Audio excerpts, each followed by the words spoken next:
আলহামদুলিল্লাহ ইন্নাল হামদালিল্লাহ নাহমাদুহু ওয়া নাস্তাঈনুহু ওয়া নাস্তাগফিরুহু ওয়া নাউযু বিল্লাহি মিন শুরুরি আনফুসিনা ওয়া মিন সাইয়্যাতি আমালিনা মান ইয়াহদিহিল্লাহু ফালা মুদিল্লা লাহু ওয়া মান ইউদ্লিল ফালা হাদিয়া লাহু ওয়া আশহাদু আন লা ইলাহা ইল্লাল্লাহু ওয়াহদাহু লা শারীকা লাহু ওয়া আশহাদু আন্না মুহাম্মাদান আবদুহু ওয়া রাসূলুহু يا أيها الذين آمنوا اتقوا الله حق تقاته ولا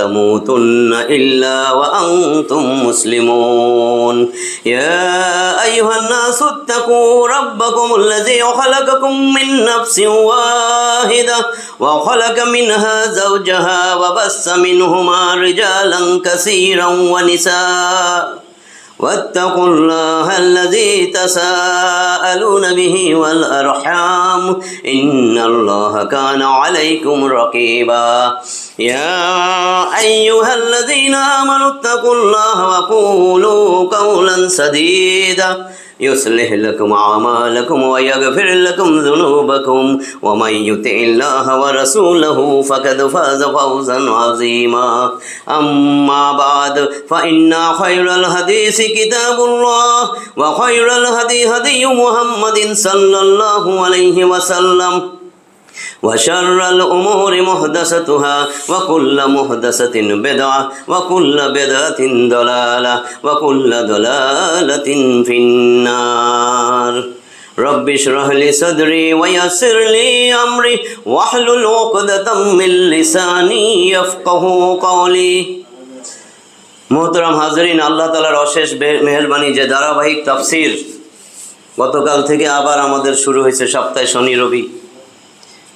হুজুর একটু অসুস্থ, তাই মাগরিবের পরে আমারে বললো একটু তাফসীরটা বন্ধ করে না চালায় নেন। সেই জন্য ঠিক করছি আজকে সংক্ষেপে কিছু কথা বলবো যে আমাদের সৃষ্টি করার উদ্দেশ্য, আল্লাহ আমাদেরকে কি উদ্দেশ্যে বানাইলেন, কেন বানাইলেন, কেন পাঠাইলেন, কি করতে আসছি, কোথায় যাব। গতকাল তো বলছি যে আল্লাহ নিজে বলছেন তোমার দেহের ভিতরে নিদর্শন দেখো, আমার বিশ্বজগতে নিদর্শন দেখো, এই নিদর্শন দেখলে আমাকে পাইবা। আল্লাহ বারবার বিভিন্ন জায়গায় বলছেন তোমার কল পরিষ্কার করো, তোমার কল্প দিয়া অনুভূতি, তোমার হৃদয়, হার্ট, অন্তর। কালকে যারা ছিলেন তারা বুঝবেন যে ব্রেন দিয়েই শুধু চিন্তা করে না মানুষ, হার্ট দিয়েও চিন্তা করে। এখন বিজ্ঞান আবিষ্কার করছে ব্রেনের যা আছে হার্টের মধ্যে একটা জায়গায় ব্রেনের কিছু নিউরোনাল সেল আছে, ওইটা দিয়ে মানুষ চিন্তা করতে পারে, গবেষণা করতে পারে। এই জন্য আল্লাহ এতবার বলছেন আফালা ইয়াতাদাব্বারুনাল কুরআন আম আলা কুলুবিন আকফালুহা। সূরা মুহাম্মদ 47 নম্বর সূরা, মুহাম্মদ নবী মুহাম্মদ সাল্লাল্লাহু আলাইহি ওয়াসাল্লামের নামে 38টা আয়াতের সূরার 24 নম্বর আয়াত, যে তারা কি গবেষণা করবে না, এই কোরআন নিয়ে গবেষণা করবে না, নাকি তাদের অন্তর তালাবদ্ধ। তার মানে অন্তর দিয়া গবেষণা করতে বলছে, চিন্তা, গবেষণা, বিবেক, বুদ্ধি সব অন্তরের মধ্যে আল্লাহ দিয়ে দিয়েছেন। এটা গতকাল বলা হয়েছে। আজকের বিষয় আল্লাহ কোরআনে বলতেছেন 38 নম্বর সূরা, সূরা সদ, আরবি একটা বর্ণ আছে সদ, এটার মধ্যে 88টা আয়াত আছে, 87 আর 88, শেষ দুইটা আয়াত। আল্লাহ বলেন আউযু বিল্লাহি মিনাশ শাইতানির রাজীম। আল্লাহ বলতেছেন ইন হুয়া ইল্লা যিকরুল লিল আলামিন, ইন হুয়া ইল্লা যিকরুল লিল আলামিন ওয়া লা তা'লামুন্না নাবাহু বা'দা হিন। ইন হুয়া, হুয়া মানে কোরআন, কোরআনকে ইঙ্গিত করছে হুয়া, প্রোনাউন, অব্যয়, প্রোনাউন, সর্বনাম, দমির বলে আরবিতে, যে নিশ্চয়ই এই কোরআন সারা বিশ্ব জাহানের সমস্ত মানুষের জন্য উপদেশ, জিন ইনসান সবার জন্য এটা উপদেশ। তো উপদেশ কখন সেটা উপদেশ আপনি বুঝবেন, আমারে উপদেশ দিছে। যদি কোরআনটা না বুঝেন উপদেশ কেমনে বুঝবেন? আপনাকে যদি আমি উপদেশ দেই, শিক্ষক ছাত্রের উপদেশ দিছে এটা কইরো, এটা কইরো না, এটা করা যাবে না, এটা করতে পারবা, সে বুঝেই নাই, তো কি করবে আর কি করবে না। এই কোরআনটা যে আল্লাহ পাঠাইছে, বলেন সারা বিশ্ব জাহানের জন্য এটা একটা উপদেশ। তার মানে কোরআন পড়বেন, বুঝবেন, আল্লাহ কি বলছে সেটা নিয়ে গবেষণা চিন্তা করবেন, তাহলে আপনার জন্য এটা উপদেশ। এই জন্য বলছেন ইন হুয়া ইল্লা যিকরুল লিল আলামিন। তারপরে কি বলছেন? লামে তাকিদ নুনে সাকিলা, যেটা সবচাইতে বেশি কোরআনে আল্লাহ জোর দেন সেটাতে লামে তাকিদ নুনে সাকিলা দিয়া বলেন। লামে তাকিদ একটা জোর, আর একটা হলো নুনে সাকিলা, আরো বেশি জোরালো শব্দ। কি বলছেন আল্লাহ? ওয়ালা তা'লামুন্না নাবাহু বা'দা হিন। অপেক্ষা করো, অল্প সময় পরে, কিছুকাল পরেই বুঝতে পারবো আমি কোরআনে যা দিছি সব সত্য। এই কোরআনে যত বিষয় আমি বর্ণনা করছি, যত কিছু আমি বলছি সব যে সত্য, অল্প কিছুদিন পরেই বুঝতে পারবা। কালকে অনেকগুলো উদাহরণ দিছি। আসমান জমিন বিজ্ঞানী এখন যা আবিষ্কার করছে মাত্র 100 বছরও হয় নাই, 1450 বছর আগে আল্লাহ কোরআনে বলছেন। কারণ সারা বিশ্ব ব্রহ্মাণ্ডের জড় পদার্থ সহ যা আছে, জিন ইনসান গরু ছাগল হাঁস মুরগি কীট পতঙ্গ গাছপালা সব আল্লাহর সৃষ্টি। আল্লাহর সৃষ্টির বাইরে কিচ্ছু নাই, যেটা আমরা দেখি না, জীবনে যাইতেও পারবো না। কালকে বলতেছিলাম যে জীবনে যাইতেও পারবো না প্রথম আসমানে। নাসার বিজ্ঞানীর 14 গোষ্ঠীও প্রথম আসমান দেখবে না, যাইতেই পারবে না। এরপরে তো দ্বিতীয় আসমান, প্রথম আসমানের নিচেই প্রথম মহাশূন্য। প্রথম মহাশূন্যের মধ্যে আমাদের গ্যালাক্সি আছে।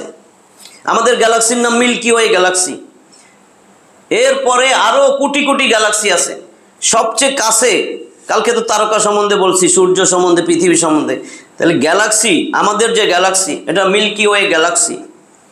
বুঝবেন কেমনে মিল্কি ওয়ে গ্যালাক্সি? বোঝার উপায়ে, ফ্লোরের মধ্যে যদি 1 জগ দুধ এরকম ছিটিয়ে দেন, দুধ দেখবেন দুধ যেভাবে পড়ে গেছে, ওই মিল্কি ওয়ে গ্যালাক্সি দেখতে এরকম। এর জন্য নাম হয়েছে মিল্কি ওয়ে গ্যালাক্সি। এইখানে মিল্কি ওয়ে গ্যালাক্সির কাছাকাছি সবচেয়ে কাছে যেই গ্যালাক্সি, অ্যান্ড্রোমেডা গ্যালাক্সি। প্রথম আসমানে যে পৌঁছাইতে পারবে না, দেখেন অ্যান্ড্রোমেডা গ্যালাক্সি আমাদের গ্যালাক্সির সবচেয়ে কাছে। এই অ্যান্ড্রোমেডা গ্যালাক্সিতে যদি যাইতে হয়, পৌঁছতে হয়, তাহলে আলোর গতি পৃথিবীতে এখন পর্যন্ত সবচেয়ে বেশি, সেকেন্ডে 1,86,000 মাইল। আলো চলে 1,86,000 মাইল বেগে প্রতি সেকেন্ডে। যদি এরকম কোনো রকেট, এরকম কোনো বিমান, এরকম কোনো যানবাহন আবিষ্কার করে, কইরা এটা দিয়া যদি অ্যান্ড্রোমেডা গ্যালাক্সিতে যাইতে চায়, তাহলে ন্যূনতম 25 লক্ষ বছর লাগবে। 25 লক্ষ বছর। নাসার 14 গোষ্ঠীও যদি যাইতে চায়, জীবনে যাইতে পারবেন, এর আগে কিয়ামত হয়ে যাবে। তাহলে এগুলো সব প্রথম আসমানের নিচে।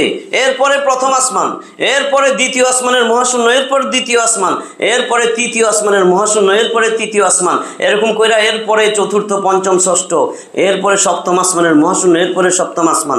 ওইখানে কি আছে, দ্বিতীয় আসমানে কি আছে, এটাই তো আমরা কেউ জানি না, জানাও সম্ভব না। সেগুলো তো আল্লাহর সৃষ্টি। তো সমস্ত সৃষ্টি আল্লাহ বলেন আমি যা কোরআনে বলছি, কোরআনে বলতে ছাড়ছি এরকম কিছু নাই। 6 নম্বর সূরা আনাম, গৃহপালিত পশু, এর আছে 165টা আয়াত এই সূরায়।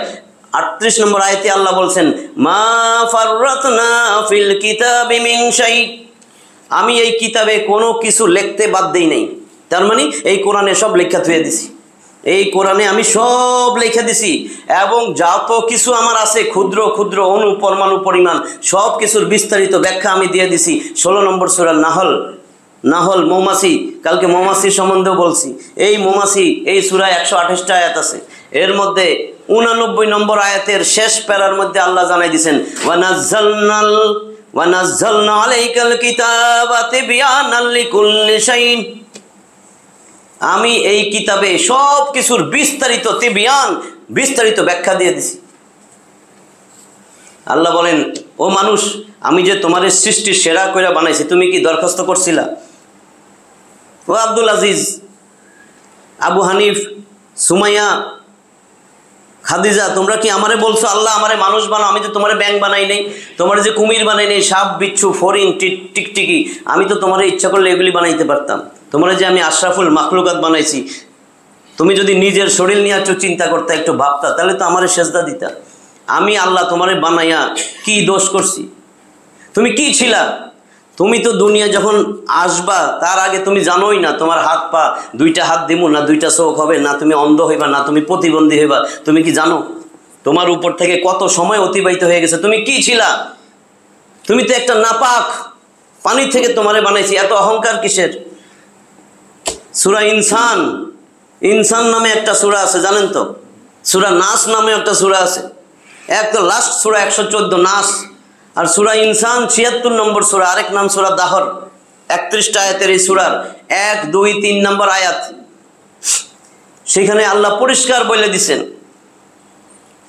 যে তোমারে আমি কি করছি, তোমার উপর দিয়া, ও মানুষ, তোমার উপর দিয়া এমন অনেক সময় অতিবাহিত হয়ে গেছে যখন তুমি উল্লেখযোগ্য কিছুই ছিল না। হাল আতা আলাল ইনসানি হিনুম মিনাদ দাহরি লাম ইয়াকুন শাইআম মাযকুরা। ও মানুষ, তোমার উপর থেকে তো অনেক অনেক কাল অতিবাহিত হয়ে গেছে যখন উল্লেখ করার মতন উল্লেখযোগ্য তুমি কিছুই ছিল না। ইন্না খালাকনাল ইনসানা মিন নুতফাতিন আমশাজ। ও মানুষ, নিশ্চয় আমি আল্লাহ তোমারে বানাইছি একটা মিশ্রিত শুক্রবিন্দু থেকে। নুতফাতিন আমশাজ এর ব্যাখ্যা হইল মিশ্রিত শুক্রবিন্দুর ব্যাখ্যা মিশ্রিত বীর্য থেকে।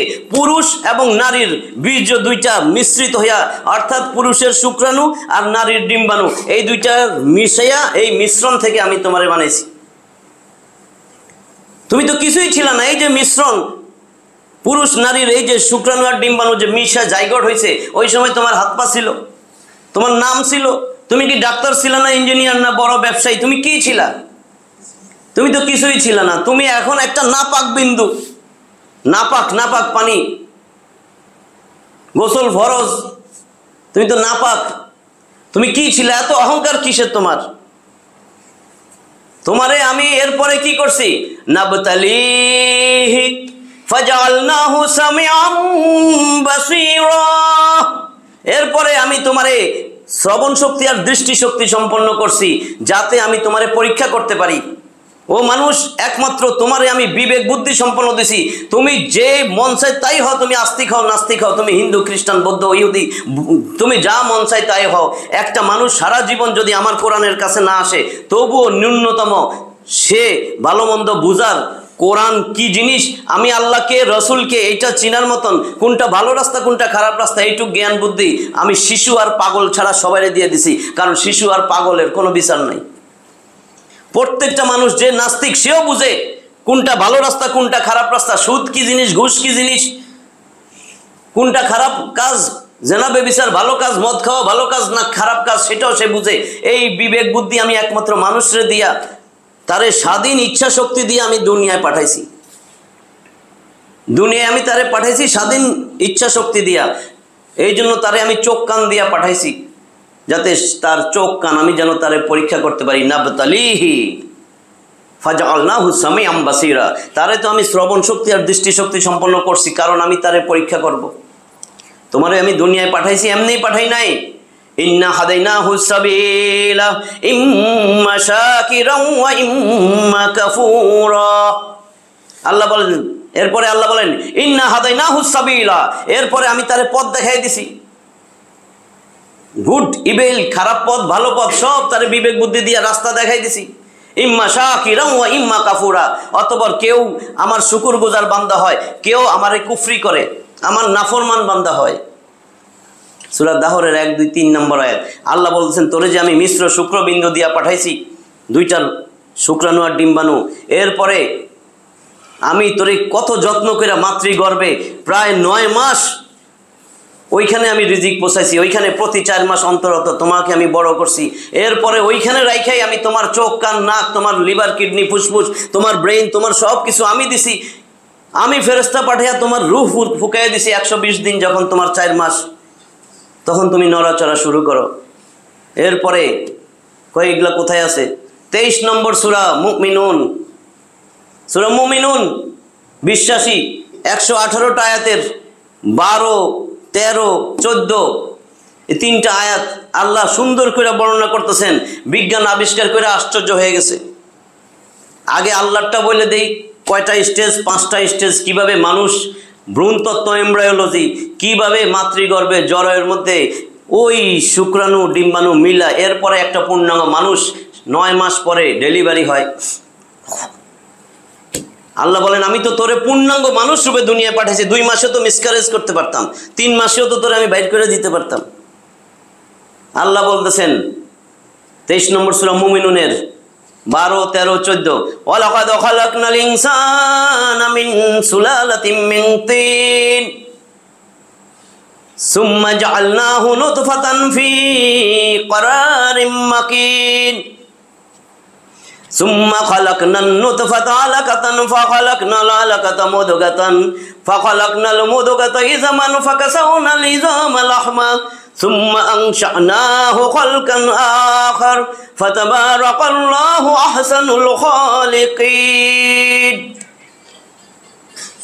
ওয়ালাকাদ খালাকনাল ইনসানা মিন নুতফাতিন মিন সুলালাতিন মিন তিন। আল্লাহ বলে অবশ্যই অবশ্যই মানুষকে আমি মাটি থেকে বানাইছি, মাটির নির্যাস থেকে বানাইছি। ওইখানে বলছে নুতফা থেকে। মাটির সমস্ত উপাদান, খাওয়া দাওয়া যা কিছু করেন সব মাটির থেকেই আসে। এরপরে শরীরে শক্তি হয়, যুবক হয়েছেন, এরপরে আপনার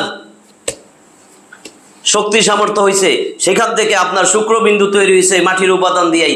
এরপরে শুক্রবিন্দু থেকে পুরুষ মহিলা, মহিলাদের ডিম্বাণু শুক্রাণু এই দুইটা মিলছে। আল্লাহ এই জন্যই বলতেছেন 13 নম্বর আয়াত, এই শুক্রাণু এরপরে শুক্রাণুরে কোথায় রাখছেন? সুম্মা জাআলনাহু নুতফাতান ফি ক্বারারিম মাকিন। আমি একটা নিরাপদ আধারে এই শুক্রাণুটারে স্থাপন করছি। এই শুক্রাণুরে নিয়ে নিরাপদ আধার মানে মাতৃগর্ভে জরায়ু, সেই জরায়ুর মধ্যে আমি রাখছি। 39 নম্বর সূরা জুমার দলবদ্ধ জনতা 75 আয়াতের এই সূরার 6 নম্বর আয়াতের মাঝখানে পাইবেন ফি যুলমাতিন সালাস। 3টা অন্ধকারে আমি তারে বড় করছি, 3 অন্ধকারে আমি তারে লালিত পালিত করছি। কে করছে? অন্ধকারে। অন্ধকারে তো আপনি হাঁটতেই পারবেন না, লাইট নিভাই দিলে আপনি তো বাথরুমের দরজাও খুঁজে পান না। তো সেই 3 অন্ধকার, একটা অন্ধকার বাহিরের থেকে ভিতরে যদি যান মায়ের পেট, এরপরের অন্ধকার জরায়ু, পুরা জরায়ুর ক্যাভিটি, গর্ত, জরায়ু, এই জরায়ুর ভিতরে আবার আরেকটা আবরণ আছে এরকম প্লাস্টিকের কভার যেরকম, এটারে বলে অ্যামনিওটিক মেমব্রেন। এর ভিতরে থাকে কিছু পানি জাতীয় জিনিস, অ্যামনিওটিক ফ্লুইড, ওই ফ্লুইডের মধ্যে এটা থাকে। প্লাসেন্টা বলে, আপনারা অনেকে বলে গর্ভফুল, ফুল কয় ফুল, ডেলিভারির সময় দেখেন না ফুলটা পরে বাইরে আসে, বাচ্চার নাভির সাথে মায়ের কানেকশন থাকে, নাভির পরে কাইটা দেওয়া হয়, ওই ফুল প্লাসেন্টা আমরা বলি প্লাসেন্টা। তাহলে 3 অন্ধকার, একটা হলো মায়ের পেট, আর একটা হলো জরায়ু, আর একটা হলো প্লাসেন্টা বা অ্যামনিওটিক মেমব্রেন, অ্যামনিওটিক ফ্লুইড যেটাই বলেন। এই 3টা অন্ধকারের মধ্যে আল্লাহ এরে বড় করেন। এরপরে কি হয়? সুম্মা খালাকনাল নুতফাতান আলাকা সুম্মা খালাকনান নুতফাতা আলাকাতান। আল্লাহ বলতেছেন এরপরে আমি এই শুক্রবিন্দুকে ডিম্বাণুর সাথে মিলে জাইগোট করি। আলাক, এটা দেখতে জমাট বাঁধা রক্তবিন্দুর মতন, জমাট বাঁধা রক্ত জমাট বাঁধলে যেরকম সেরকম দেখা যায়। মায়ের জ্বরের মধ্যে এটা ঝুইলা থাকে, দেখতে অনেকটা জোকের মতন। জোক যখন রক্ত খায় দেখছেন না, ঝুইলা থাকে। এরপরে এই আলাকটারে আমি পরিণত করি একটা গোস্তের টুকরায়। সুম্মা খালাকনাল আলাকাতা মুদগাতান, একটা গোস্তের টুকরা, মুদগা গোস্তের টুকরা বানাই। এই গোস্তের টুকরার থেকে এরপরে আমি এর চারিদিকে এর একটা হাড্ডির প্রলেপ দিই, কঙ্কাল বানায় ফেলে, হাড়ের কঙ্কাল, অস্থি কঙ্কাল, অস্থি পঞ্জর, এটারে বলে ইজামা। এরপরে আমি এই অস্থি পঞ্জর, এই কঙ্কালটার উপরে আবার গোস্তের প্রলেপ দিয়ে দিই, এটারে বলে লাহমা। এরপরে আল্লাহ বলেন সুম্মা আনশা'নাহু খালকান আখার, এরপরে নতুন একটা সৃষ্টি রূপে আমি তারে ভূমিষ্ঠ করাই, একটা মানব সন্তান রূপে সে দুনিয়াতে আসে। এতগুলা স্টেজ, প্রথমে হয় আলাক, এরপরে হয় মুদগা, এরপরে ইজামা, এরপরে লাহমা, এরপরে মানব সন্তান, নারী পুরুষ হয়ে সে দুনিয়ায় আসে। কত নিপুণ কারিগর তোমার সৃষ্টিকর্তা, একবার চিন্তা করো। তারপরে তোমার এই দুনিয়ায় ভূমিষ্ঠ হওয়ার পরে আমি তোমার জ্ঞান বুদ্ধি সব দিয়ে দিছি, কোনটা ভালো কোনটা রাস্তা খারাপ। ওয়াহাদাইনাহুন নাজদাইন, 90 নম্বর সূরা বালাদের 10 নম্বর আয়াত।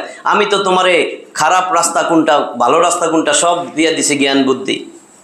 হয় তুমি শুকরগুজার বান্দা হও, নাহলে তুমি নাফরমান হও। তোমার আমি কেন বানাইছি? এমনিই বানাইছি, গরু ছাগল না বানাইয়া। এই 23 নম্বর সূরা মুমিনুন, এইটার 115 নম্বর আয়াত আল্লাহ প্রশ্ন করেন, আফাহাসিবতুম আন্নামা খালাকনাকুম আবাসাও ওয়া আন্নাকুম ইলাইনা লা তুরজাউন। আফা হাসিবতুম আন্নামা খালাকনাকুম আবাসা, তুমি কি মনে করেছো আমি তোমার এমনি এমনি খামাখা অনর্থক বানাইছি? আল্লাহ প্রশ্ন করেন।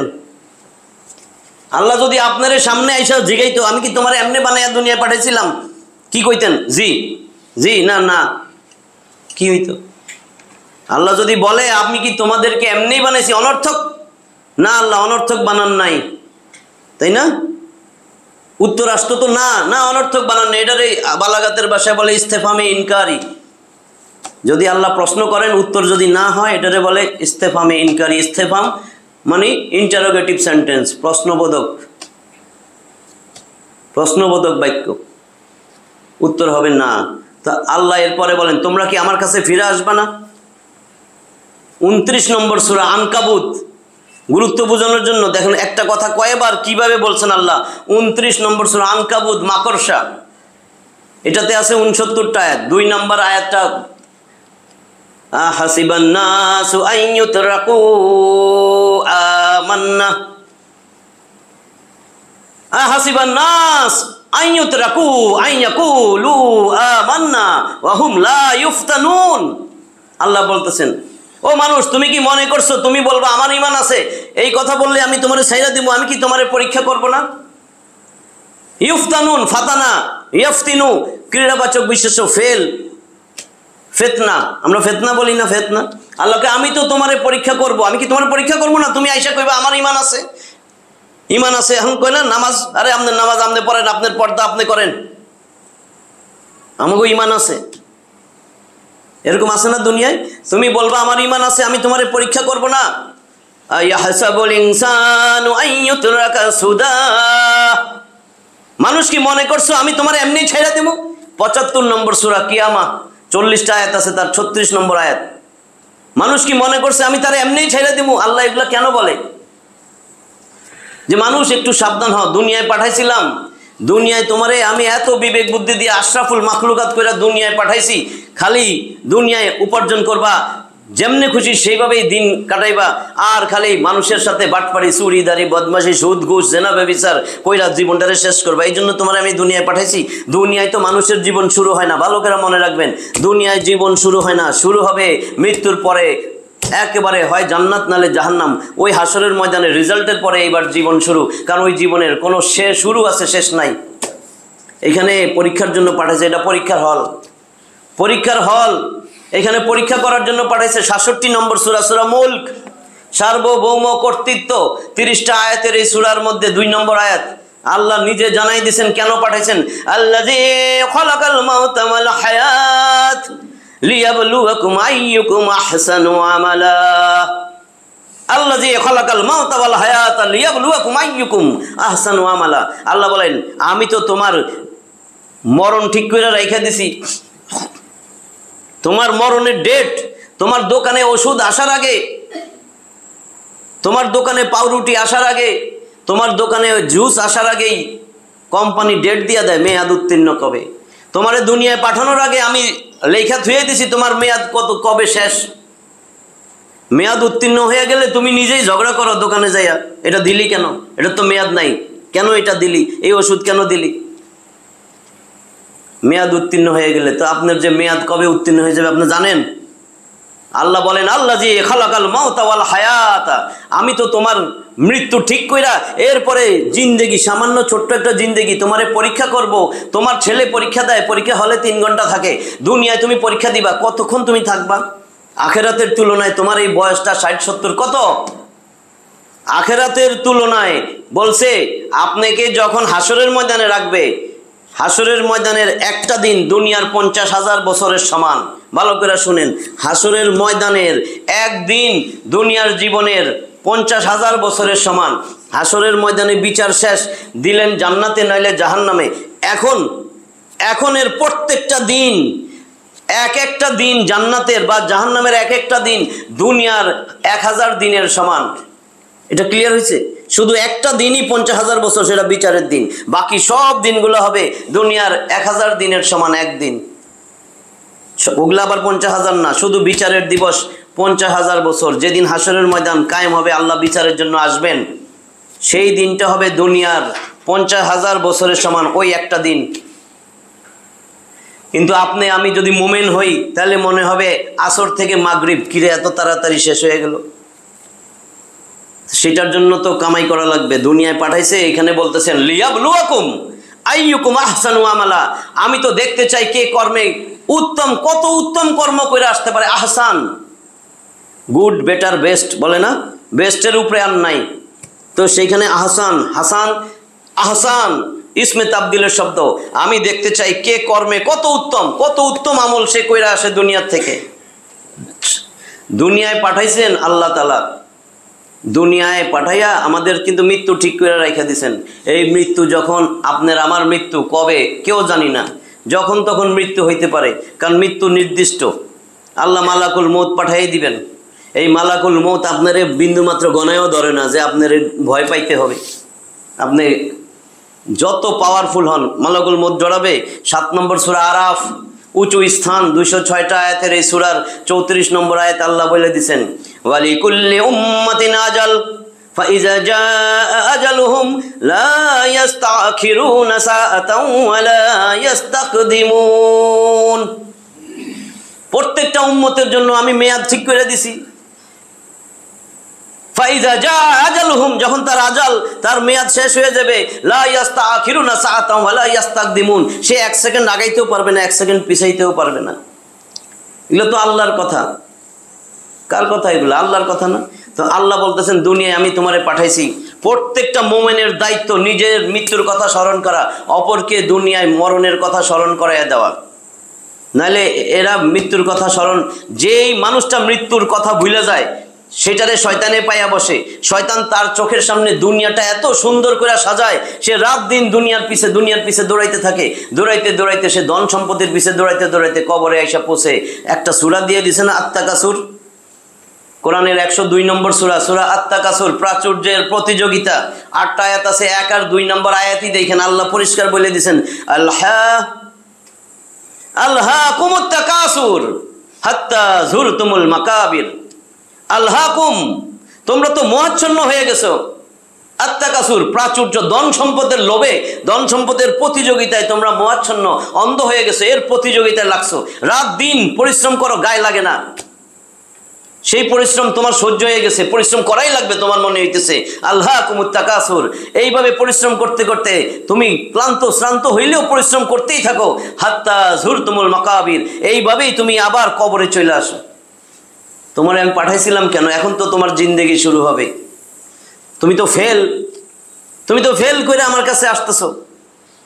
তোমার তো পরীক্ষার হলে পাঠাইছিলাম, সেখানে উত্তম আমল, কে কত উত্তম আমল করতে পারে সেই অনুযায়ী তোমারে আমি জান্নাত দেব। আমি তো জান্নাত কাফের, মুশরিক, ইহুদি, নাসারা, খ্রিস্টান, বৌদ্ধ, আস্তিক, নাস্তিক সবার জন্য বানাইছি। কাফেরেরও জান্নাত আছে, যদি সে তওবা কইরা ভালো হইয়া মরার আগে ঠিক হয়ে যায় তাহলে ওই জান্নাত সে পাবে। সবার জন্য কইছে না, বিবেক বুদ্ধি দিয়ে দুনিয়ায় পাঠাইছি সমগ্র মানব জাতির জন্য। আমি এই কোরআন দিয়ে দিছিলাম। ওই যে বলছি ইন হুয়া ইল্লা যিকরুল লিল আলামিন, নিশ্চয়ই এই কোরআন সমগ্র বিশ্ববাসীর জন্য ছিল উপদেশ। ওয়ালা তাআলামুন্না নাবাহু বাদাহিন, এরপরে আল্লাহ বলেন ওয়ালা তাআলামুন্না, লামে তাকিদ নুনে সাকিলা, অবশ্যই তুমি জানতে পারবা এই কোরআনে যা কিছু আমি দিছি সব সত্য, এটা তুমি জানতে পারবা। বিজ্ঞান আবিষ্কার করবে তখন তোমার মাথায় ঢুকবে, আর দেখবা 1450 বছর আগে আমি কোরআনে বলছি এইখানে যত বিষয় আছে, যত জিনিস আমি বর্ণনা করছি এই কোরআনে সব সত্য। যত তিরস্কার পুরস্কারের কথা বলছি, তিরস্কার পুরস্কার মানে কি? জান্নাত জাহান্নাম। পুরস্কার কি দিবে? জান্নাত দিবে।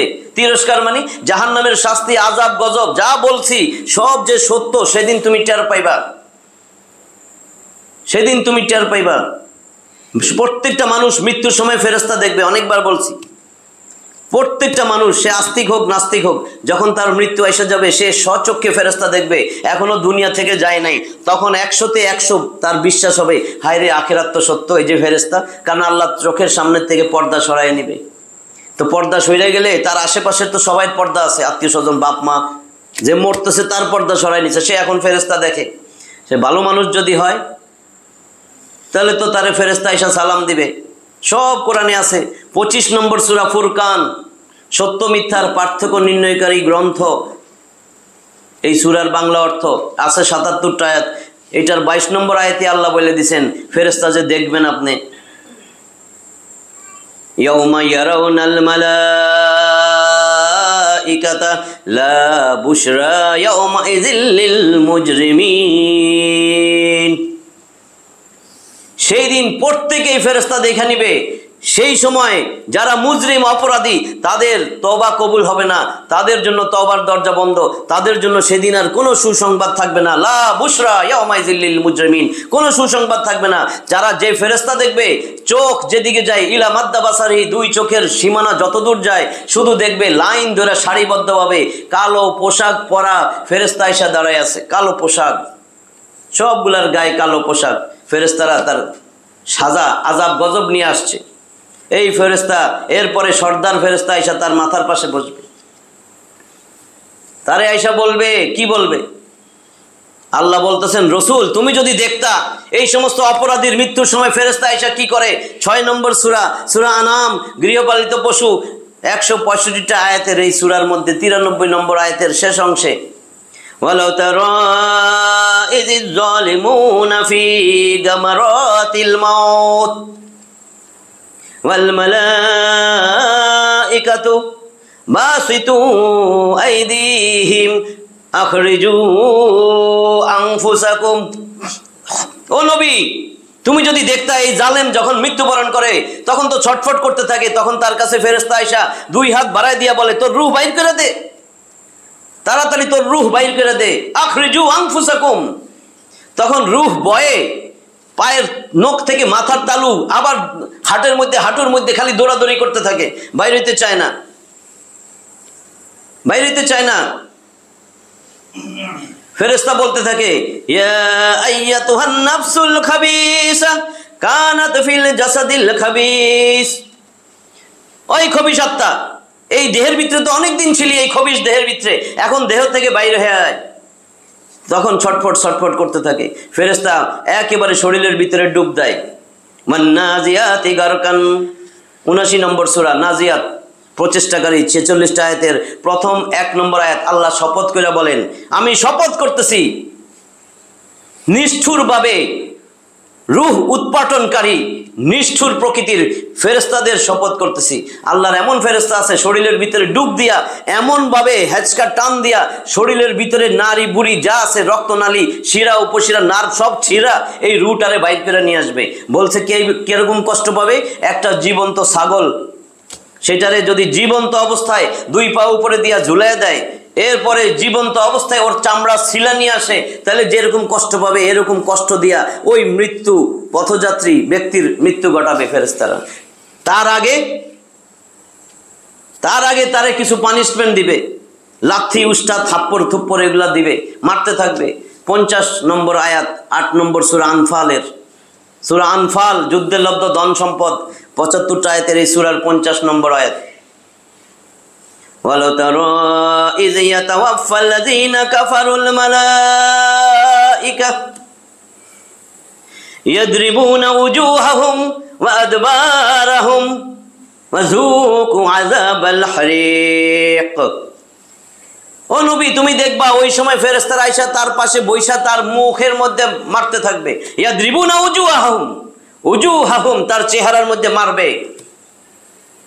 ইয়াদরিবুনা উজুহাহুম ওয়া আদবারাহুম এবং তার কোমরের মধ্যে আঘাত করতে থাকবে, তার পিঠে পশ্চাৎ দেশে তারে আঘাত করতে থাকবে আর বলবে ওয়াজুকু আযাবাল হারিক, taste the punishment of the burning fire, taste the torment of the blazing fire.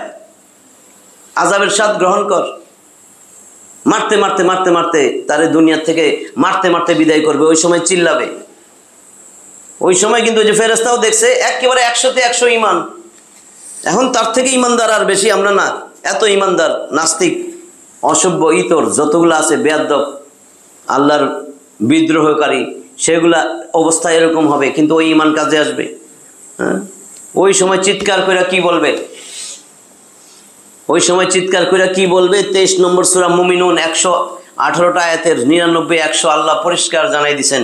সেই সময় চিল্লাইয়া বলতে থাকবে রব্বির জিউন লাআল্লি আমালু সালিহান ফীমা তারাকতু কাল্লা ইন্নাহা কালিমাতুন হুয়া কাইলুহা ওয়া মিন ওয়ারাইহিম বারযাখুন ইলা ইয়াউমি ইউবাসুন।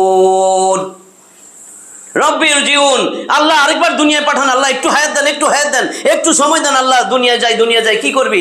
লাআল্লি আমালু সালিহান ফীমা তারাকতুকাল্লাহ, আল্লাহ যা করি নাই এখন যত বুঝছি সব আল্লাহ, এখন ভালো ইমানদার হয়ে গেছে আল্লাহ, এখন তুমি আমারে চাইরা দেখো, একটু সময় দাও, আমি এমন ভালো কাজ করব যা আগে করি নাই, সমস্ত ভালো কাজগুলো করব। আল্লাহ সময় দিবে। আল্লাহকে আমি তো জানি, যা এখন তোরে আমি কবরে চালান করে দিলাম, দেখা হবে হাসরের ময়দানে, হাসরের ময়দানে দেখা হবে, গুড বাই।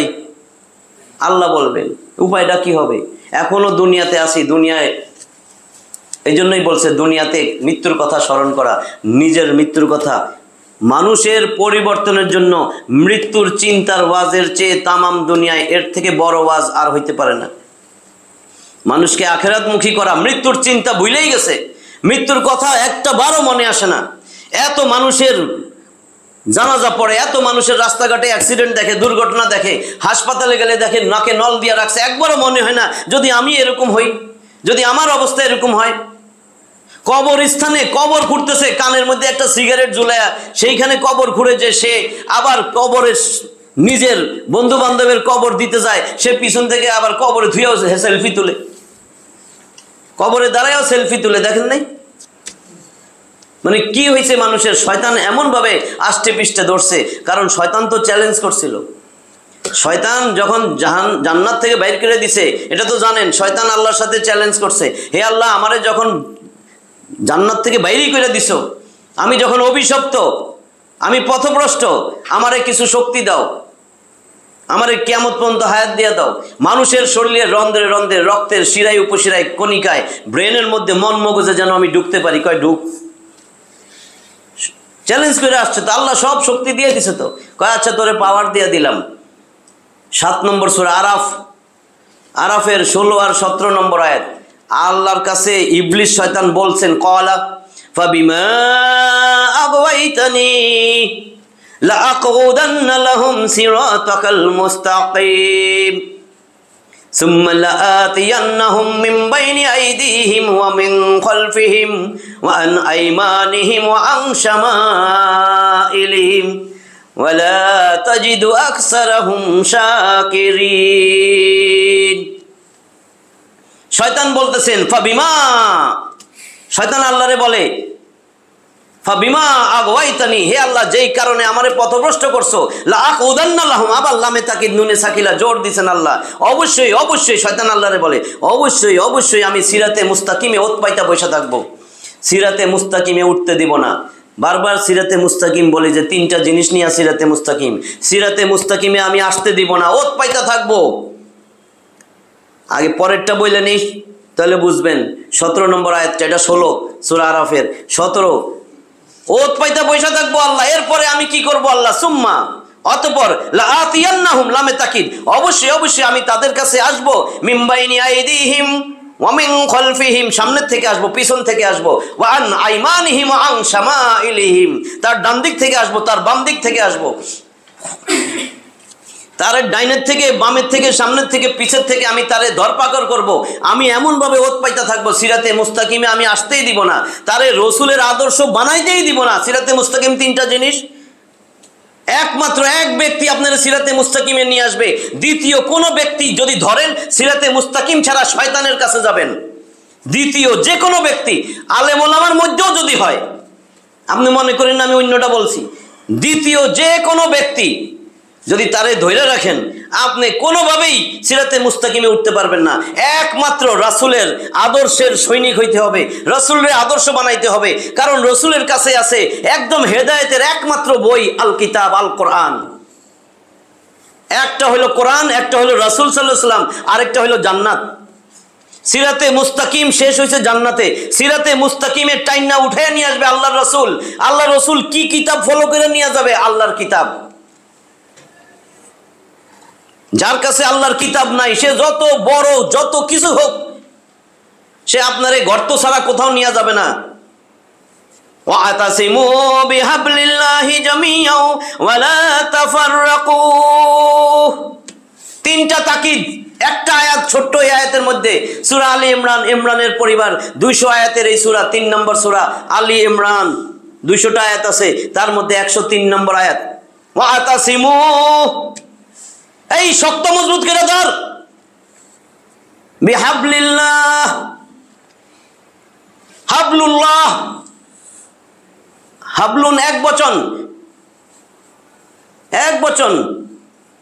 এখানে একটা রশি বলছেন, হাবলুল্লাহ আল্লাহর রশি, শক্ত মজবুত করে ধরো, জামিয়া সবাই মিল্লা ধরো, ওয়ালা তাফাররাকু পরস্পর বিভক্ত হইও না, দলাদলি করিও না, দলে দলে বিভক্ত হইও না। 3টা তাকিদ, এই আমি একটা রশি ফেলাইছি, আমি আল্লাহ, এই রজ্জু, সমস্ত সারা বিশ্বের সমস্ত মুহাদ্দিস মুফাসসির সবাই বলছেন এই রজ্জু মানে আল কোরআন। আল্লাহ বলেন আমি তোরে একটা কিতাব দিছি, ওই বিশ্ববাসী তোমরা সবাই একত্রে এই রজ্জুটাকে শক্ত মজবুত করে ধরো, দলে দলে ভাগ হইও না। 3টা জিনিস, শক্ত মজবুত করে ধরো, একত্রে ধরো। 3 নম্বর তাকিদ, দলে দলে বিভক্ত হইও না। হাবলুল্লাহ, আল্লাহ বলছেন হাবলুল্লাহ, আমরা বানাইছি আব্দুল্লাহ। তোমরা এক একজন এক একটা ব্যক্তিকে ধরো। আব্দুল্লাহ মানে কি? আব্দুল্লাহ মানে এক একটা ব্যক্তি, আল্লাহ যাই মানুষগুলারে দুনিয়ায় পাঠাইছে, তুমি এক একটা ব্যক্তিরে ধরো। অথচ আল্লাহ আয়াতে বলছেন আব্দুল্লাহ, হাবলুল্লাহ, হিবালুন বহু বচন, এখানে লেখা আছে হাবলুন এক বচন, একটা রজ্জু। এটা তো আল্লাহর কথা, আপনি তো বহু রশি বানাতে পারেন না, 1 রশি 2 রশি 3 রশি 7 রশি 8 রশি, হ্যাঁ, আর তো কইতে পারবো না। হ্যাঁ, কাদরিয়া, চিস্তিয়া, নকশাবন্দিয়া এগুলি বলছে, হ্যাঁ, 126 তরিকা, এগুলো কি আসলে কেন বুঝেন না? এই জন্যই বলছেন কোরআনের কাছেই আসতে দিবে না। আপনি মনে করেন আপনি তো ভালোই আছেন, আপনি ভালো নাই, কোরআনের কাছে নিজে আসতে হবে। আপনি কোরআনের কাছে আসেন, কোরআন চোখ খুলে দিবে। এই জন্যই কালকে একটা আয়াত বলছিলাম, 22 নম্বর সূরা হজ করতে যান, হজের সূরাটার অন্তত বাংলা পড়বেন তর্জমা, যে আমি হজ করতে যাই। আল্লাহ কেন হজের নামে একটা সূরা দিলেন? হজ ফরজ না? 78টা আয়াত আছে, 46 নম্বর আয়াত। এই জন্যই বলছেন ভ্রমণ করো না কেন? আফালাম ইয়াসিরু ফিল আরদ, তারা কি আমার জমিন ভ্রমণ করবে না? আমার পৃথিবী ভ্রমণ করবে না? আমার দেশ কি তারা ভ্রমণ করবে না? যদি করতো, ফাতাকুনা লাহুম কুলুবুন ইয়াকিলুনা বিহা, তাহলে আমি তাদের হৃদয়টা এমন হৃদয় বানাইতাম যেই হৃদয় দিয়া চিন্তা করতে পারতো, গবেষণা করতে পারতো, অনুধাবন করতে পারতো। কালকে বলছি হৃদয় দিয়া যে চিন্তা গবেষণা করা যায়, আল্লাহ 1450 বছর আগে বলছেন শুধু মাথা দিয়েই আমরা জানি যে চিন্তা করা যায়, ব্রেন দিয়া। এখন হার্ট দিয়েও চিন্তা গবেষণা করা যায়, এইখানে ব্রেনের একটা সাবস্টেন্স পাওয়া গেছে। কালকে বলছি, যারা ছিলেন তারা জানেন, মানে হার্ট দিয়েও যে চিন্তা করা যায়, গবেষণা করা যায়, এটাও যে একটা ব্রেন। এইখানে বিজ্ঞানীরা নাম দিয়েছে little brain in the heart, যে হার্টের মধ্যে ছোট্ট একটা ব্রেন আছে। ব্রেনের মধ্যে থাকে nervous system, neuronal tissue, neuron, কিছু নিউরন, প্রায় 100 কোটি নিউরন। বিজ্ঞানী দেখছে এখানে প্রায় there are approximately 40,000 neurons, sensory neurites are located within the heart. হার্টের ভিতরে 40,000, প্রায় 40,000 এই নিউরোনাল সেন্সরি নিউরাইটস থাকে, এগুলার চিন্তা শক্তি করার ক্ষমতা আছে। ঠিক ব্রেন যেরকম কাজ করে, জাস্ট লাইক একদম ব্রেন টিস্যু সেরকম কাজ করে। They can learn, they can remember, they can feel, even sense. এরাও চিন্তা করতে পারে, গবেষণা করতে পারে, অনুভূতি আছে, আবেগ আছে। কালকে এটা বলছি, এই জন্য সংক্ষেপে বললাম। তাহলে আল্লাহ এখানে বলতেছেন যদি তুমি দুনিয়া ভ্রমণ করতা, আমার নিদর্শন দেখতা, যদি একটু চিন্তা শক্তি খরচ করতা, একটু গবেষণা করতা, তাহলে কি হইতো? ফাতাকুনা লাহুম কুলুবুন ইয়াকিলুনা বিহা, তোমার এমন হৃদয় দিতাম যেই হৃদয় দিয়া চিন্তা করতে পারতা। আও আযানু ইয়াসমাউনা বিহা, এমন কান হইতো তোমার যেই কান দিয়া তুমি শুনতা, আমার এই কোরআনের কথা শুনতা, আমার রাসূলের কথা শুনতা, তুমি সেগুলা শুনতা। তোমার এখন আর কানে সেই কথাগুলা যায় না।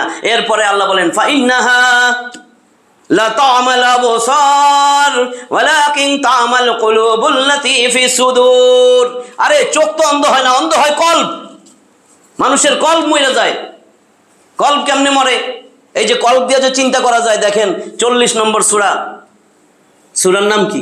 সূরা মুমিন, আরেক নাম সূরা গাফির, বাংলা হলো ক্ষমাকারী। 85টা আয়াত আছে এই সূরার মধ্যে। 19 নম্বর আয়াত, ইয়ালামু খাইনাতাল আয়ুন ওয়া মা তুখফিস সুদূর। আল্লাহ বলেন ইয়ালামু খাইনাতাল আয়ুন, তুই চোখের কি খেয়ানত করলি আর চোখে কি দেখলি? এখন একটা সুন্দরী নারীর দিকে তোর চোখ পড়ছে, দুইজন এখন ক্রস করে চলে গেছে।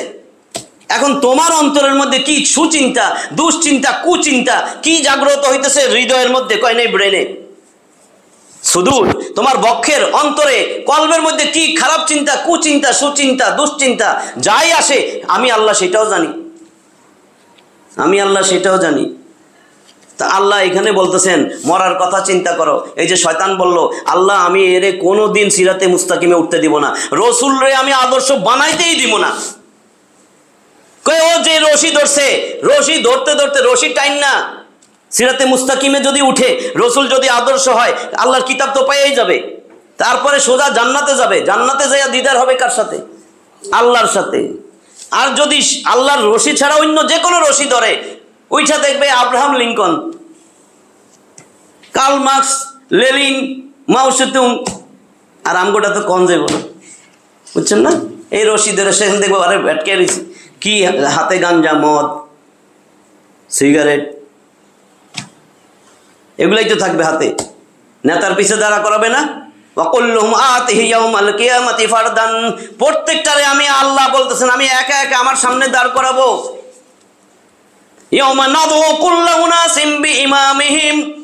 প্রত্যেকে আমি তার নেতার পিছনে দাঁড় করাবো। তার সামনে তার নেতা থাকবে, যেই নেতা দুনিয়াতে ধরছিল সেই নেতা তার সামনে থাকবে, সেই নেতার পিছে আমি তারে দাঁড়া করাবো। এগুলা তো আল্লাহর কথা, আমার কথা? এটা তো আমার কথা না। এই জমিনের মধ্যে আল্লাহ আপনারে আমারে বানাইয়া কোরআন দিছে।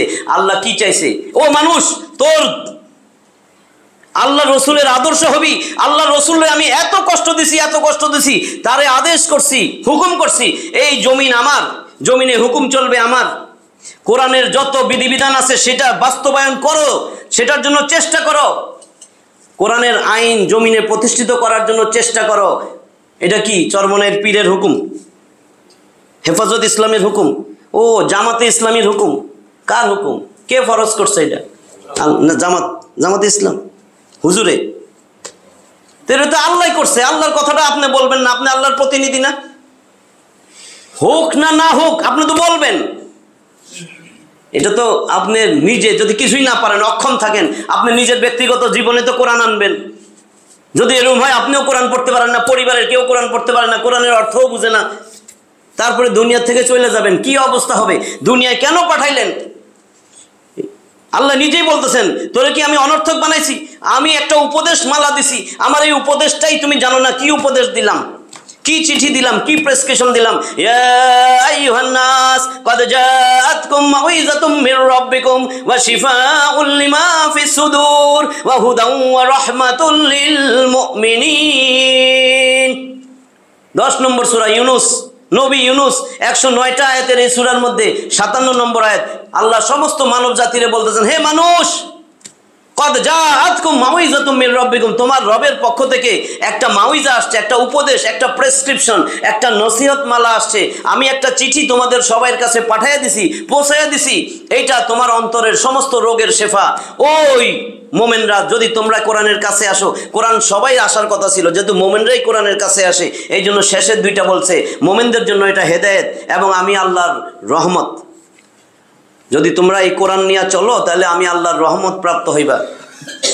এই জন্য বলছে দুনিয়াতে আইসা আসলে দুনিয়া দুনিয়া দুনিয়া শয়তান এমন চাকচিক্য করে রাখছে। ওই যে শয়তান বলছে আমি তার ডান দিক বাম দিক সামনে পিছে আমি আষ্টে পিষ্টে জড়ায় ধরবো, সিরাতে মুস্তাকিমে আসতে দিব না, তাহলে তারে আমি পথভ্রষ্ট করব। সে ওইটা নিয়েই খুশি।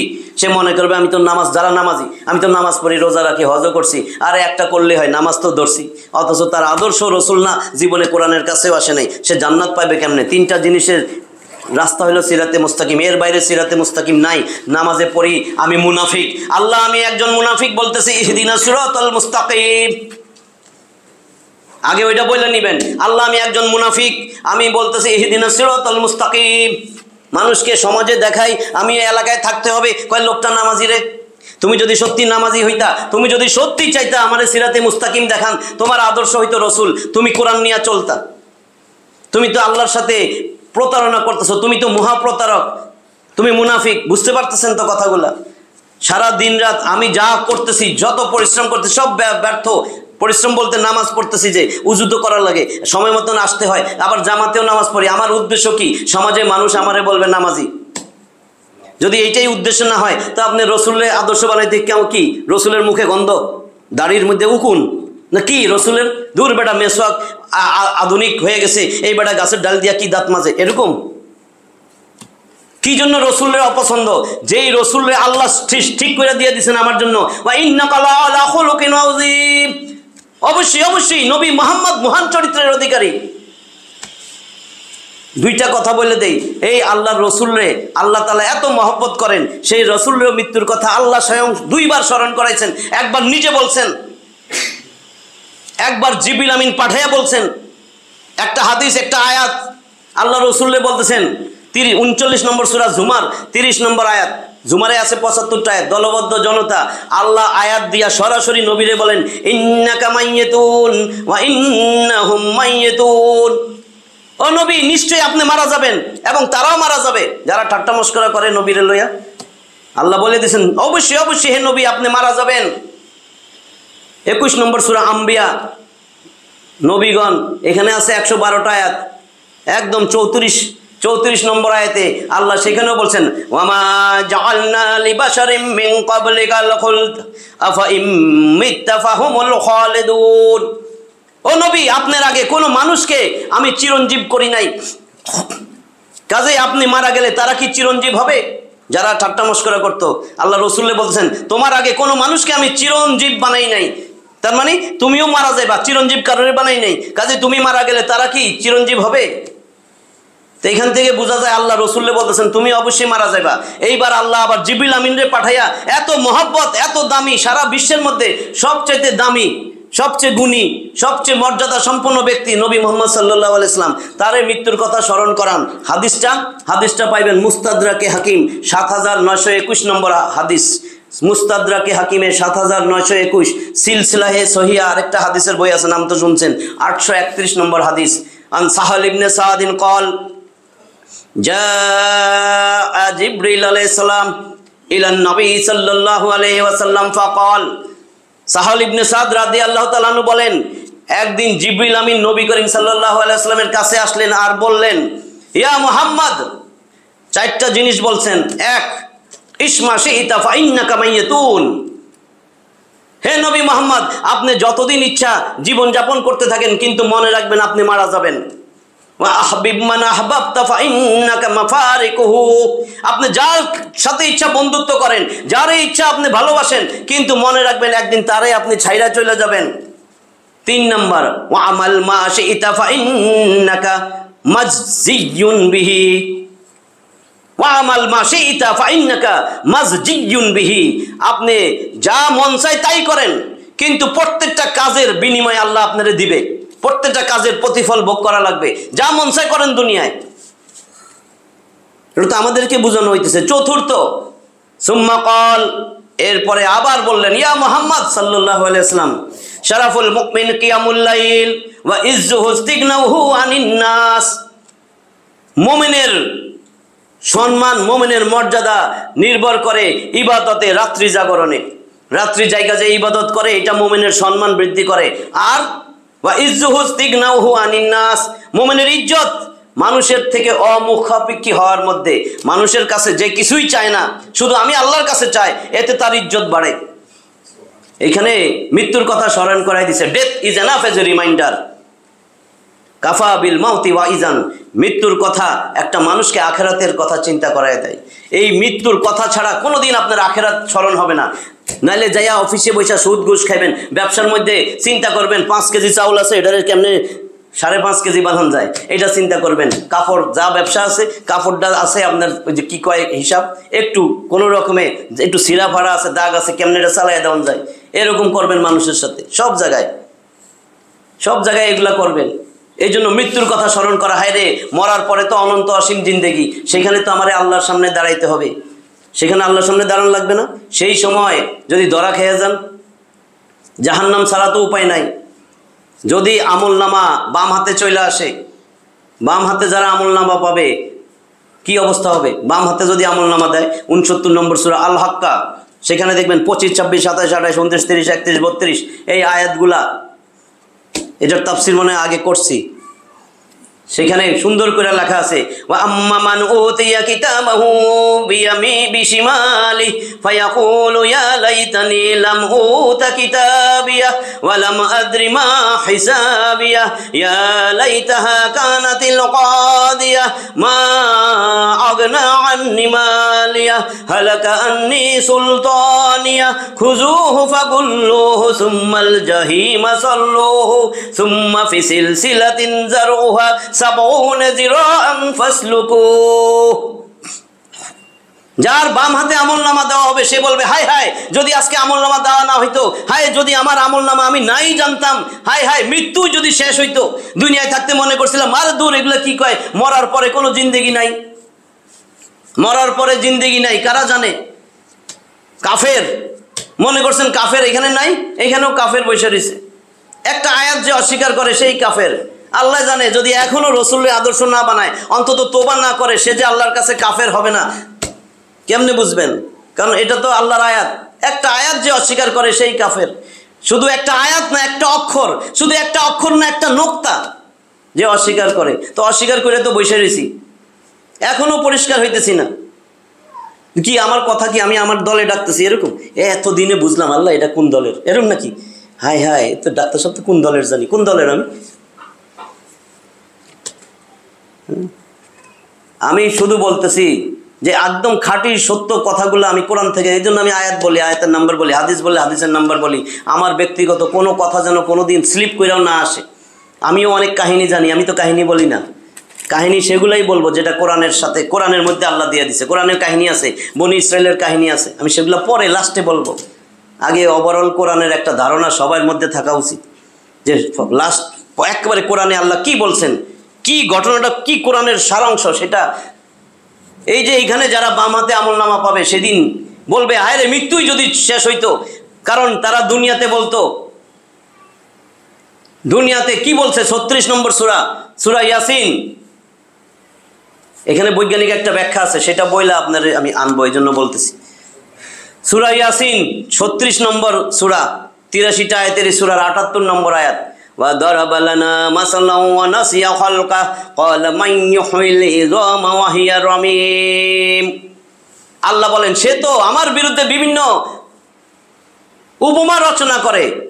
আল্লাহ বলতেছেন আরে সে তো মানে কাফের, মুশরিক, নাস্তিকগুলা, তারা তো আমার ব্যাপারে বিভিন্ন উপমা উদাহরণ নিয়ে নাচানাচি করে, উদাহরণ নিয়ে হাসাহাসি করে, অথচ নিজের সৃষ্টির কথাই ভুলে গেছে। সৃষ্টি তো বলছি কেমনে সৃষ্টি হয়েছে, নিজের সৃষ্টি সেই কথাই সে ভুলে গেছে।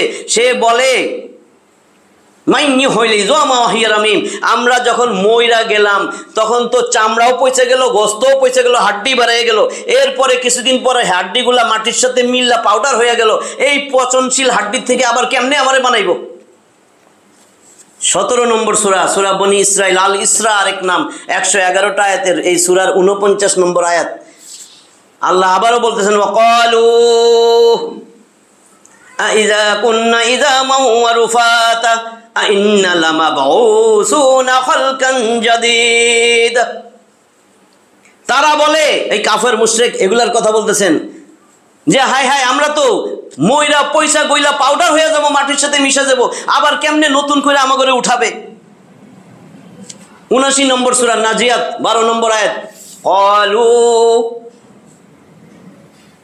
তিলকা ইযান কাররাতুন খাসিরা। হায় হায় তারা বলতেছে হায় যদি সত্যি উঠায় তাহলে তো we will be great loser, আমরা তো সবচেয়ে বেশি ক্ষতিগ্রস্ত হব, আমরা তো আমও যাবে সালাও যাবে যদি সত্যি উঠায়, যদি সত্যি পুনর্জীবিত হই। এইখান থেকে ফিঙ্গারপ্রিন্টের আবিষ্কার, গবেষণা শুরু হয়েছে। আল্লাহ কেমনে উঠাইব, আল্লাহ কি কয় আবার এটা? আমার স্বাভাবিকভাবে ডাইন হাতে কয়টা আঙ্গুল থাকে? বাম হাতে, বাম পায়ে, ডাইন পায়ে, তাহলে 4টা 5 হয়েছে না? 20টা আঙ্গুল। তো যদি অঙ্কে লেখেন 5টা 5টা 5টা 5টা অঙ্কে লেখছেন 5 5 5 5। এখন যদি কই অঙ্কে যে লেখছেন এটা কত হয়েছে?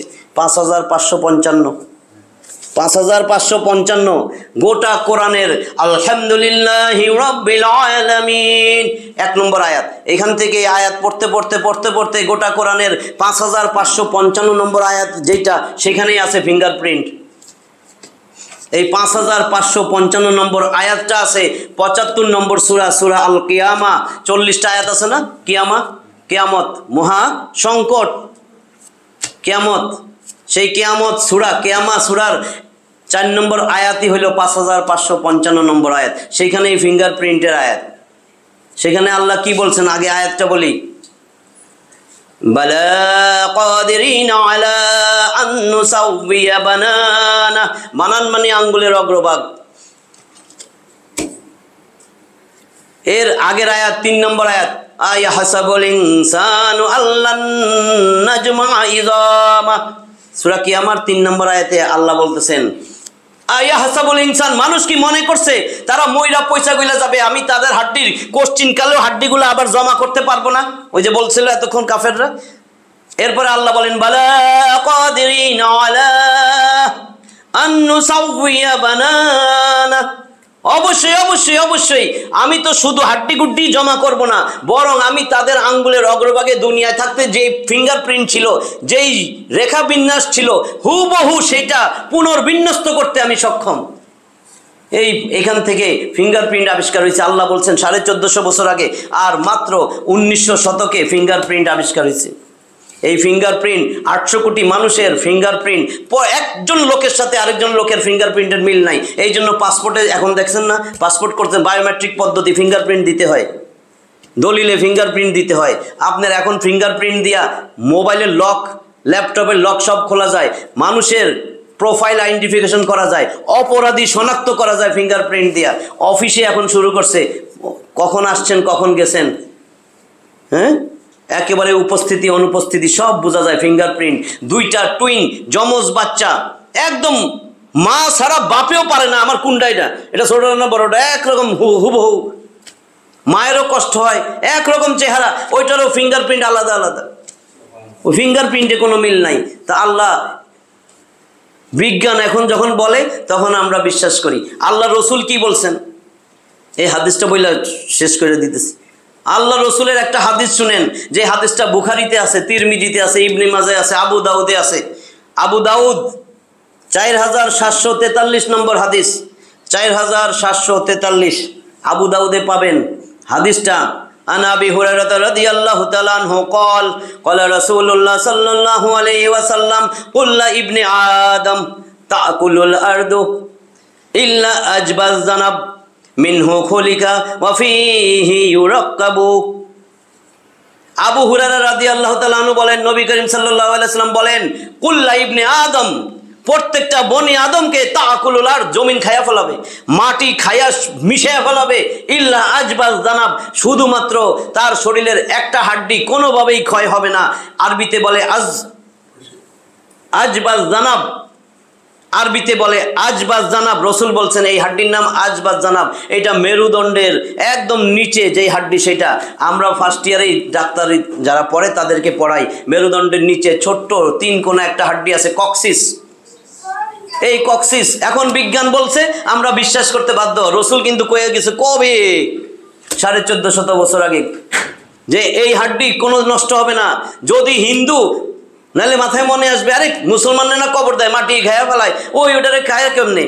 ওইটারে তো নন্দন কাঠ জ্বালাইয়া টালাইয়া, চন্দন কাঠ কি কাঠ দিয়া পুড়াইয়া বসীভূত ছাই করে ফেলাইছে। কয় ছাই যে হয়েছে একটু যাইয়া দেখছোস নাকি? ওই মাঠের মধ্যে যেখানে ছাই হয়েছে ওইখানে ওই হাড্ডিটা পড়ে রয়েছে। কয় আরে বিমান যে ক্রাশ হয়েছে, বিমান ক্রাশ হইয়া সব ছাই হইয়া বাতাসে, আকাশে বাতাসে সব ছড়াই গেছে। কয় ও হাড্ডি তো জমিনের এক জায়গায় এসে পড়ছে, ওইটার তো ক্ষয় হয় নাই। তিমিয়ে খাইছে, বাঘে খাইছে, পায়খানা করে দিছে, পায়খানার সাথে হাড্ডি হজম হয় নাই, ওটা বাইরে গেছে। তো এই হাড্ডি অক্ষয় থাকবে। এইটা হলো স্যাম্পল, এই স্যাম্পল দিয়া তোমারে বানাবে। আল্লাহ রসুল বলছেন মিনহু খুলিকা, ওইটার থেকেই তোমারে বানানো হয়েছিল, ওয়া ফীহি ইউরাক্কাবু, আবার তোমাকে ওইটার থেকেই পুনর্গঠন করা হবে, ওইটার থেকেই তোমার এই পুনর্গঠন করা হবে। এখন বিজ্ঞান স্বীকার করে, হ্যাঁ মেরুদণ্ডের এই হাড্ডি যেটা কক্সিস, এইটার কোনো ক্ষয় নাই, লয় নাই, এইটা কোনো নষ্ট হয় না, পচে না। তাহলে আমারে তো আল্লাহর সামনে দাঁড়াইতে হবে। আল্লাহ যখন আমারে জাহান্নামে পাঠাবে তখন আমার উপায় কি হবে? জাহান্নামে দিয়া তো আমার চিরস্থায়ী জিন্দেগি, সুম্মা লা ইয়ামুতু ফিহা ওয়ালা ইয়াহইয়া, সেখানে কেউ বাঁচবেও না মরবেও না। 87 নম্বর সূরা আলা 13 নম্বর আয়াত। আল্লাহ বারবার বলতেছেন যে তোমার জন্য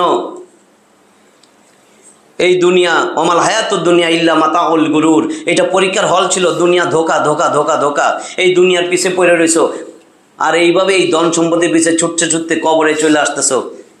তোমার তো চিরস্থায়ী জাহান্নাম ছাড়া উপায় নাই। জাহান্নামের আযাব, কালকে একবার ফিঙ্গার পেন রিসেপ্টর বলছি, ওই আযাব তো সহ্য করতে পারবে না। তোমারে তো আমি চিরস্থায়ীভাবে একবার ফুটন্ত গরম পানিতে ফালাবো। তোমার এই নিজের গ্যাসের চুলায় যদি পানি ফুটাও, সেই ফুটন্ত পানি যদি তোমার মাথার উপরে ঢাইলা দেওয়া হয়, সারা শরীর জলসায় যাবে। আর এই ফুটন্ত গরম পানির থেকেও 69 গুণ বেশি তেজ আমার জাহান্নামে যেই পানি ফুটতেছে। এই আগুনের থেকে 69 গুণ বেশি তেজ আলা আগুন আমার জাহান্নামে যেটা ফুটতেছে। জাহান্নামের দুই পাশে, এক পাশে থাকবে ফুটন্ত গরম পানি, আরেক পাশে থাকবে জ্বলন্ত আগুন, দাউ দাউ করে জ্বলবে। এই জাহান্নামী যে জাহান্নামে যাবে, তারে প্রথম থেকেই আল্লাহ তাআলা ওই ফেরেশতারে বলবেন, খুযুহু ফাতিলুহু ইলা সাওয়াইল জাহিম, seize him, drag him and throw him into the midst of the blazing fire. এরে ধরো, এরে গলায় বেরি পড়াও, এরে গলায় বেরি পড়াও। ইজিল আগলালু ফি আনাকিহিম ওয়াসসালাসিলু ইউসহাবুনা ফিল হামিম সুম্মা ফিন নারি ইউসজারুন। 40 নম্বর সূরা, সূরা গাফির। একবার বলছি সূরা মুমিন 85টা আয়াতের 71 আর 72। আল্লাহ বলেন, এর গলার মধ্যে বেরি পরাও, এর শিকল পরাও, এর টানতে টানতে ফুটন্ত গরম পানিতে ফালাও। এরপরে ফুটন্ত গরম পানিতে যখন পয়রা জলসায়া যাবে চামড়া, উঠাও, নতুন চামড়া দিব আমি। কালকে বলছি নতুন চামড়া দিব। কেন দিব? যাতে আবার জ্বলন্ত আগুনে ফালাইলে যেন আবার চামড়া জলসায়া যাবে, সেই আযাব ভোগ করতে পারে। এরপরে টানতে টানতে ফুটন্ত জ্বলন্ত আগুনে ফালাও। একবার ফুটন্ত গরম পানিতে ফালাবে, পুরা ডুবাইয়া চুবাইয়া উঠাবে, চামড়া জলসায়া যাবে। একটু চিন্তা করি না যে কি অবস্থাটা হবে। তারপর ফেরেশতারে বলবে, এই দাঁড়ায় রয়েছো কেন, টাইম না নিয়া জ্বলন্ত আগুনে ফালাও, ভাজা ভাজা কাবাব বানাও, সেখান থেকে উঠাই আইন না আবার ফুটন্ত গরম পানিতে ফালাবে। রেস্ট নাই। কইবে কি, এরে ফুটন্ত গরম পানির থেকে জ্বলন্ত আগুন থেকে ফুটন্ত পানি, তারে তওয়াফ করাও, তওয়াফ করাও। তওয়াফ বুঝেন না? সাফা মারওয়া যেরকম দৌড়াইতে থাকেন, এরে তওয়াফ করাও। কই আছে? 55 নম্বর সূরা, সূরা আর রহমান, 78টা আয়াতের এই সূরার 44 নম্বর আয়াত। ইয়াতুফুনা বাইনাহা ওয়া বাইনা হামিমিন আন, ইয়াতুফুনা বাইনাহা ওয়া বাইনা হামিমিন আন। তারে ফুটন্ত পানিতে একবার ফালাও, আবার জ্বলন্ত আগুনে ফালাও, এইভাবে তারে তওয়াফ করাও, ছুটাছুটি করাও। তো সহ্য হবে? যদি এগুলা আমরা একটু চিন্তা ভাবনা করি যে হায় যদি সত্যি জাহান্নামের আগুনে ফালায়, শুধু এখানেই ফালাবে না, সারাবিলহুম মিন কাতিরানি ওয়া তাগশা উজুহাহুমুন নার। সূরা ইব্রাহিমের 50 নম্বর আয়াতে আল্লাহ জানাই দিয়েছেন, আছে 52টা আয়াত, যে তারে এই শুধু এইরকমই কষ্ট দেওয়া হবে না, তারে আলকাতরার পোশাক পরানো হবে, এমন আলকাতরার পোশাক, জাহান্নামের পোশাক। সারাবিলহুম মিন কাতিরান, কাতিরান মানে আলকাতরার পোশাক। যেই আলকাতরার পোশাক পরানোর সাথে সাথে জাহান্নাম যত দূরেই থাকে আগুন ছুঁইটা চলে আসবে। এত আকর্ষণ এই আলকাতরার প্রতি, সারা শরীর জলসায় দিয়া মুখ টুক জলসায় দিবে, তারে চিনাও যাবে না সেখানে। সারাবিলহুম মিন কাতিরানি ওয়া তাগশা উজুহাহুমুন নার, জাহান্নামের আগুন তার সারা দেহ জলসায়া দিবে, মুখ আচ্ছন্ন করে ফেলাবে জাহান্নামের আগুন। এরপরে আল্লাহ তাআলা একটা আয়াত শেষ, ওই যে বলছিলাম, সুম্মা ফি সিলসিলাতিন যারউহা সাবউনা যিরাআন ফাসলুকু। আল্লাহ বলবেন, এই ওই যে বলছি সুম্মা লা ইয়ামুতু ফিহা ওয়া লা ইয়াহইয়া, সেখানে বাঁচবে না মরবে না। আল্লাহ বলবেন, দাঁড়াও, আমার এই বান্দারে আমার স্পেশাল 70 হাতের শিকল কই? আব্দুল্লাহ ইবনে আব্বাস বলেন, এই 70 হাতের শিকল, এমন 70 হাত। আব্দুল্লাহ ইবনে আমর তিনি বলতেছেন, আব্দুল্লাহ ইবনে আমর যে এই 70 হাতের বর্ণনা নবী নিজে বলতেছেন, যদি আসমান থেকে একটা বড় পাথর দুনিয়ার দিকে, জমিনের দিকে ফেলা হয়, এক রাত্রেই জমিনে আইসা পৌঁছবে। আর এই 70 হাত যদি এই শিকলের এক মাথার থেকে এই পাথরটা ফালানো হয়, অন্য মাথায় আইসা পৌঁছতে 40 বছর সময় লাগবে। বুঝছেন নাকি? আসমান থেকে জমিনে আসতে লাগবে এক রাত। আর এই 70 হাতের শিকল এক মাথার থেকে যদি পাথরটা নিক্ষেপ করে আরেক মাথায় আসতে 40 বছর লাগবে। এই 70 হাত শিকল, এইবার আব্দুল্লাহ ইবনে আব্বাস বলতেছেন, এই 70 হাত শিকল তার মলদার দিয়া ঢুকাইয়া মুখ দিয়া বাইর করে এবার গাঁথা হবে। আরেক রেওয়াতে আছে মলদার দিয়া ঢুকাইয়া 2 নাকের ছিদ্র দিয়া বাইর করে এবার গাঁথা হবে। এরপরে ফেরেশতারা টানতে টানতে ফুটন্ত গরম পানিতে ফালাবে, ওখান থেকে উঠে জ্বলন্ত আগুনে ফালাবে। কালকে বলছি না, কুল্লামা নাদিজাত জুলুদুহুম বাদদালনাহুম জুলুদান গায়রাহা লিয়াযুকুল আযাব। কেন চামড়া জলসায় গেলে আবার নতুন চামড়া দিবে? আল্লাহ বলেন চামড়া জলসে যাবে, আবার নতুন চামড়া দিব, আবার জলসাবে, আবার দিব, যাতে আযাবের স্বাদ গ্রহণ করে। কারণ যে পেইন নার্ভ রিসেপ্টর, কালকে বলছি, এই নার্ভ রিসেপ্টর যেহেতু জলসে গেলে কিছুক্ষণ পরে ব্যথা ট্যাথা কমে যায়, যাতে ব্যথা আরো দ্বিগুণ হয়, আরো বাড়তে থাকে। ফাযুকু ফালান নাযীদাকুম ইল্লা আযাবা। আমি এই কাজটা করব, তার মুহূর্তে মুহূর্তে আযাব আরো বাড়তে থাকবে, বাড়তে থাকবে, বাড়তে থাকবে। তো এই সমস্ত আযাব থেকে বাঁচা লাগবে না? ওই সময় তো চিল্লাচিল্লি করবে। 35 নম্বর সূরা ফাতির আছে 45টা আয়াত, আদি স্রষ্টা, ওইটার 37 নম্বর আয়াত। ওয়াহুম ইয়াস্তারিখুনা ফিহা, সেইখান থেকে চিৎকার করে আর্তনাদ করে বলবে, রব্বানা আখরিজনা না'মাল সলিহান গায়রাল্লাযী কুননা না'মালু। হে আল্লাহ, আমাদেরকে এখান থেকে বাঁচান, বাঁচান, বাঁচান। আল্লাহ আর সহ্য করতে পারতেছি না। আল্লাহ দুনিয়া একবার পাঠিয়ে দেন, দেখেন আমরা সেই নেক কামলগুলো করব যা আগে করি নাই। এইবার আল্লাহ কি উত্তর দেন, এটা বলেই শেষ করলাম। আল্লাহ বলতেছেন, আওয়ালাম নুআম্মিরকুম মা ইয়াতাযাক্কারু ফীহি মান তাযাক্কারা ওয়া জাআকুমুন নাযীর ফাযুকু ফালান নাযীর ফামা লিয-যালিমিনা মিন নাসীর। আওয়ালাম নুআম্মিরকুম, আল্লাহ বলেন, আমি কি তোমারে এতটা বয়স দেই নাই? 40, 50, 60, 70, 80, 90, 100, আমি কি তোমার এতটা হায়াত দেই নেই? যেই সময় যদি একটু নিজেরে পরিবর্তন করতে চাইতা, একটু চিন্তা ভাবনা যদি করতা, একটু যদি ফিকির করতা, তার উপরও তোমার কাছে সতর্ককারী আসছে, আলেম ওলামা আসছে, তাবলিগের লোকজন আসছে, চরমনাইর লোকজন আসছে, দিনদার লোকজন আসছে। অন্তত পক্ষে মসজিদে যেখানে তাফসির হয়েছে সেখানেও তো যাইতে পারতা, অথবা মসজিদে শুক্রবারে জুম্মার নামাজে অন্তত 12:30টার দিকে যাইয়া খুতবাটা মনোযোগ দিয়া শুনতে পারতা, বাংলায় যেটা বলে সেটা শুনতে পারতা। তোমার কাছে অনেক সুযোগ আসছে, আমি সব আল্লাহ জানি। আজকে তুমি একটা জালেম, তোমার জন্য আজকে কোনো নিস্তার নাই, কোনো সাহায্যকারী নাই। তো এই কথাগুলো যাতে দিলের ভিতরে ঢুকে, যাতে পরিবর্তন হয়। যে কোনো সময় মারা যাব, মারা যাওয়ার পরে কিন্তু জীবন শুরু। এটা জীবন না, এটা কোনো জীবন না। প্রত্যেকটা মানুষ মরবে। আপনি চিন্তা করে দেখেন, আপনি মরবেন, 100তে 100 গ্যারান্টি, কেউ বাঁচবে না। তো মইরা কই যাব? এরপরের যে জিন্দেগি, সেই জিন্দেগিটা যাতে সুন্দর হয়, সেই জন্য সেই জিন্দেগি বানাই, মৃত্যুর পরবর্তী জিন্দেগি। আল্লাহ রসুলের কাছে একজন আইসা বলছেন, সবচেয়ে বেশি বুদ্ধিমানকে? আল্লাহ রসুল জবাব দিছিলেন, ক্বালা আহসান আকসারুহুম লিল মাউতি যিকরা ওয়া আহসানুহুম লিমা বা'দাহু ইস্তিগদাদান উলাইকা লাকিয়াস। যে বেশি বেশি মৃত্যুর কথা স্মরণ করে আর মৃত্যুর পরবর্তী জিন্দেগির জন্য ভালো ভালো আমল করে, সেই সবচেয়ে বেশি বুদ্ধিমান। এটা কিন্তু হাদিস, রসুলের হাদিস। আব্দুল্লাহ ইবনে ওমর রাদিয়াল্লাহু তাআলা আনহু বর্ণনা করছেন। হাদিসটা পাইবেন ইবনে মাজায় 4259 নম্বর হাদিস। এককভাবে হাদিসটা বর্ণনা করছেন আলবানী, বলছেন এটা হাসান হাদিস। 4259 ইবনে মাজা। তা আল্লাহ, আমরা যা কথা বললাম শুনলাম, আমরাও যেন বুদ্ধিমান হই, আখের গোছাই, যাতে করে আল্লাহ মৃত্যুর পরে আমরা যেন জান্নাতে যাইতে পারি, সুন্দর জীবন গঠন করি। এখন থেকে যে কয়দিন আছে তওবা করি, আল্লাহর রসুলকে আদর্শ বানাই, খালি অভিনয় যেন না করি যে ইহদিনাস সিরাতাল মুস্তাকিম। আল্লাহ সহজ সরল পথ দেখান, সিরাতে মুস্তাকিম দেখান। নিজের আগ্রহই নাই সিরাতে মুস্তাকিমে উঠার। সিরাতে মুস্তাকিমে আল্লাহ রসুল আছে, কোরআন আছে, এরপরে ডেস্টিনেশন জান্নাত। কাজেই যা মুখ দিয়া কথা বলি সেই অনুযায়ী না চললে তো মুনাফিক। আমরা যেন মুনাফিকই না করি, নেফাকি থেকে বাইচা থাকি। আমরা যেন সিরাতে মুস্তাকিমের জন্য তওবা কইরা আজকের থেকে যে নামাজে যা বলি সেই অনুযায়ী যেন কাজ করি। আমল তো করা লাগবে। যা শুনলাম এর উপরে আমল যদি না করি, এটা কাফেরের স্বভাব। কাফেরের স্বভাব বলছে যে কোরআন শুনলো, শোনার পরে এর উপরে আমল করলো না, এটা হলো কাফেরের স্বভাব। যাতে আমাদের কাফেরের স্বভাব থেকে আমরা পরিত্রাণ লাভ করতে পারি, আল্লাহ আমাদেরকে সেই তৌফিক দান করেন। ওয়ামা তাওফিকি ইল্লা বিল্লাহ, আলাইহি তাওয়াক্কালতু ওয়া ইলাইহি উনীব। ওয়া আখিরু দাওয়ানা আনিল হামদুলিল্লাহি রাব্বিল আলামিন।